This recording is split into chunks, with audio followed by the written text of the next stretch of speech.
Hey guys, my name is Dan Teeter, and I'm a student in the Metropolitan State University computer security class for the summer session 2016 by Professor Faisal Kaleem. Today I'm going to be talking to you a bit about Windows 10. Millions and millions, hundreds of millions of people have upgraded to Windows 10 in the last year, and their Windows 10 has been Microsoft has been making a big push to get as many people upgraded to it as possible. It wants to stop supporting Windows 7, Windows 8. They really want to move everyone onto their new platform. Some of the things that we're going to look at today is some of the security features that are a little questionable with Windows 10 and how we can just make ourselves feel more secure and how to just overall make sure we have a good experience with our new Windows. I do like the new Windows 10. It's a great product. I went from Windows 7 to Windows 10, and it was a really seamless transition. But there was some stuff that they asked, some questions that popped up right after the upgrade, that some of them were just a little unsettling to me. And so I went and did some research and figured out how I could better secure my computer. Now, first things first, I need to say that I am a student and I'm doing this as part of an assignment. I'm not an expert by any means, and you should do your own research on these things. If you do choose to follow any of my suggestions here, you're doing them at your own risk. Um, Part of one of the things I discovered in looking through things here is Microsoft's their privacy policy. And it says right in the privacy policy, we will access, disclose, and preserve personal data, including your content, such as the content of your emails, other private communications, or files in private folders. When we have a good faith belief that doing so is necessary to protect our customers or enforce the terms governing the use of the services. Basically, this means that they're already flat out telling you they're looking at everything on your computer, your emails, any kind of communication, anything you have in a private folder, no matter how private you think it is, they're already out there looking at that. Um, and that they're willing to give that information to the government if the government asks for it, or any other source that they think is in their best interest. It's not necessarily in your best interest, it's in their best interest.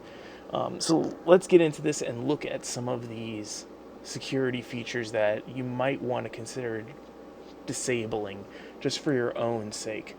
The first one, it's actually almost not even a super big issue anymore because Microsoft actually has completely rolled back the service and changed significantly how it worked. It's called Wi-Fi Sense.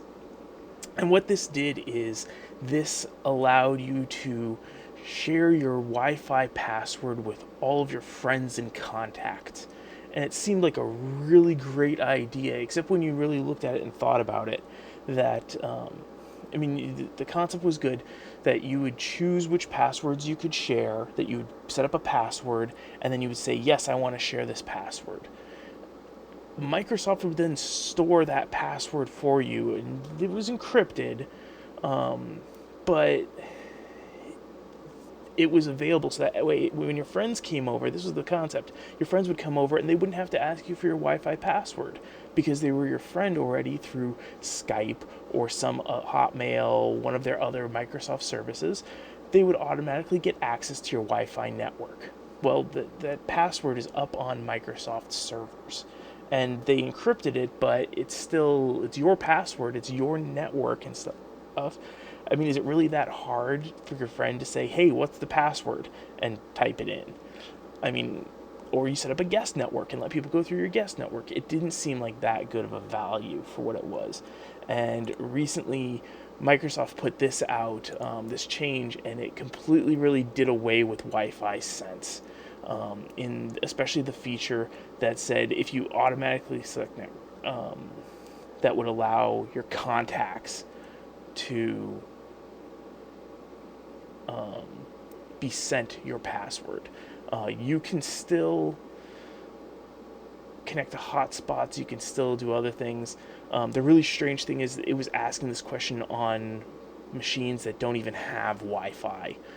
So it wasn't really super well thought through. Um, it's a good change on the part of Microsoft to have done away with a lot of this feature. If you do have a device that's Wi-Fi capable of, you should go in and check your Wi-Fi settings just to see how it's reacting. Really, you should always be the one choosing what Wi-Fi networks you want to connect to, and not simply allowing yourself to connect to any open hotspot. Um, and just because you've connected somewhere before doesn't mean you necessarily want to connect there again. Again, most of the time, a cellular network is a more secure choice if you're on a phone. If you're on a laptop or something, again, you should be choosing which networks you connect to. So that one is really something good that Microsoft made the change to. The only way to completely get out of the program and not have them even store your password was you had to go to your SSID, which was the name of your network, and append the suffix underscore opt out, OPTOUT. And so you would have your name Joe's Internet underscore opt out. And that was the only way that you could even get out of having Microsoft have your password. It's much better now that they turned that off. The second piece that we're going to talk about here is the peer-to-peer Microsoft updates. This is similar to any time that you, maybe in the past you shared some music files or something like that, or it's where you have something that you've downloaded and you share some of that upload speed and that you're getting it from multiple sources. It's very common in music and file sharing. Microsoft now wants to do this with their updates that say, hey, we can get our updates out there a lot faster if we're crowdsourcing our updates. That some people are going to be the early adopters and have downloaded and updated those, but then we can use their bandwidth to upload those, and so it's coming from multiple points, and so the updates will spread faster, and it'll be faster to download updates. It's, in my opinion, it's kind of questionable that they want to use my internet that I'm paying for in order to speed up the process of delivering their updates. I just don't think it's the best choice for me to spread the updates.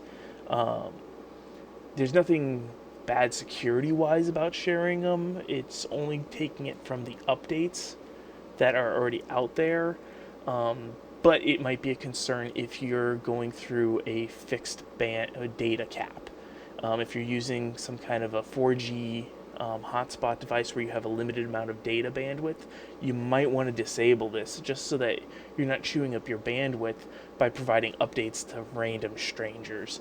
So let's look at where you can go in to turn this off. You go to your start menu and you'll go to your settings. Under settings, you're going to go to update and security.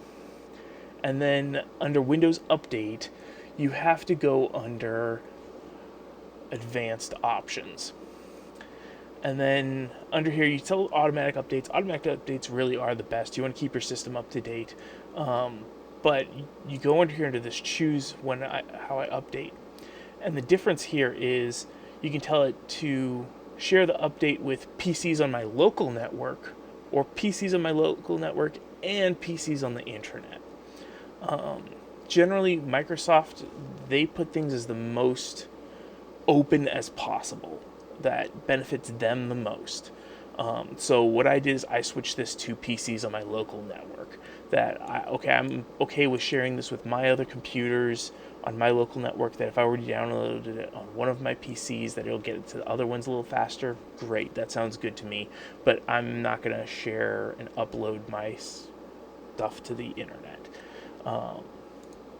That's my choices, and I just don't want to share that. One of the features that they've been pushing is their new Cortana. Cortana is the voice of the AI character in their Halo games, and it's supposed to be similar to Apple's Siri, that it's a virtual assistant that helps you. It reminds you about things. You can ask it questions and it'll look stuff up for you. It's kind of, to my opinion, a novelty type thing. Some people might get a lot of use out of that. The concern for me is that it needs a tremendous amount of your personal information to do that kind of thing. Let's go in and look at this here. So we go to the Start menu, Settings, which we're at right here, and then we go to Privacy. And under Privacy, you go to Speech, Inking, and Typing. And this is Cortana. This is kind of the core of Cortana. So Windows Cortana can get to know your voice writing to make better suggestions for you. We'll collect information like your contacts, recent calendar events, speech and handwriting patterns, and typing history. Now, let's really look at those last three things. They're collecting your speech, your handwriting if you have a touch screen, and your typing history. That means it's a keystroke logger, and they're uploading all this information out to their servers. So anything you say or anything that you type into your computer is being captured by them. I personally really don't want that kind of information in Microsoft's hands. I trust myself to better protect my data and my private information than I do to them. Having some assistant that will make some recommendations for me and remind me of stuff, I can remember those things myself. I really don't need them to do that for me. The good news is if you disable this and turn this off, it's disabled and it clears everything that they've captured about you. So that is good news in my opinion, is that I really can stop them from doing this. It's also of concern if you're using this as maybe like a business PC, and if you have any kind of information that falls under the Sarbanes-Oxley, Graham-Leach-Bliley, or HIPAA, that information is technically being captured and sent to Microsoft, which may or may not be a violation of those policies, having private, confidential customer information or client information being sent out to Microsoft, and that Microsoft now has knowledge of those things. In reality, for any kind of business sense, Microsoft is now tracking everything you're doing from your business. Any kind of proprietary information they're grabbing and storing. So Cortana, I really recommend turning it off. The next one we're going to talk about is targeted ads, because we absolutely want to make sure that Microsoft can better advertise and market to us, because that's a priority for us. Every single person is granted a unique advertising ID. It can't be removed. It's permanent. This is a ID that they use to build some kind of profile around you that better targets you so that they can do directed ads to you, and they can try and sell you the things that you really need. What we're going to look at here is how to stop third-party apps from gaining access to this. So under the Start menu and Settings, we're going to go back into Privacy still. And under the General tab here, this first option here, let apps use my advertising ID for experiences across apps. Turning this off will reset the ID. Good. I really don't want more people to know how to better advertise to me. That's not one of my goals in life.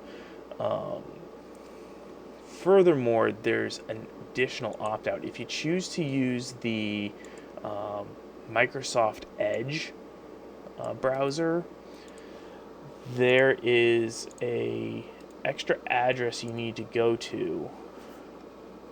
Oops. Let's clear that part over there. And it's this opt-out. And what you need to do is you go in here and you turn this off. This stops them from using that third-party ID of capturing all that kind of information of what you like to go and look at and do in order to market to you through their Edge and Bing and those pieces. So that can be turned off.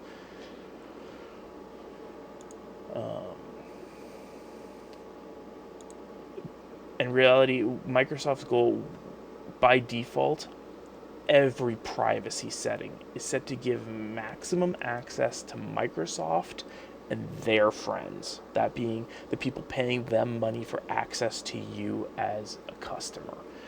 They want to know more about you. They want to find ways to better market to you, and Microsoft is willing to sell them that information that they're gathering on you. So let's not help them out any more than we really need to.